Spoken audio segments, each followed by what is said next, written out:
Banas dairy અને Suzuki company દ્વારા દિયોદરના સણાદર ખાતે આજે નવા પ્રોજેક્ટની શરૂઆત થવા જઈ રહી છે.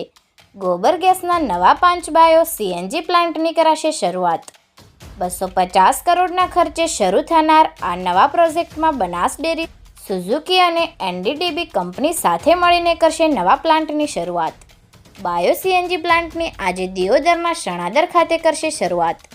છેલ્લા 5 વર્ષથી ગોબરમાંથી ગેસ બનાવે છે બનાસ ડેરી અને ત્યારબાદ હવે બનાસ ડેરી સુઝુકી કંપની સાથે એમઓયુ કરી નવા બાયો સીએનજી પ્લાન્ટની કરશે શરૂઆત. જો કે આ પ્લાન્ટની શરૂઆતને લઈ પશુપાલકો અને ખેડૂતોની આવકમાં થશે બમણો વધારો. હવે બનાસ ડેરી દૂધની સાથે સાથે પશુપાલકો પાસેથી ગોબરની પણ કરશે ખરીદી. તો બીજી તરફ સણાદર ખાતે શરૂ થનાર બાયો સીએનજી પ્લાન્ટના કારણે દિયોદર, કાંકરેજ સહિત જિલ્લાના શિક્ષિત બેરોજગાર યુવાનોને પણ રોજગારીની નવી તક. આજે બનાસ ડેરીની પ્રગતિમાં ઉમેરાશે એક નવું મોરપીંછ.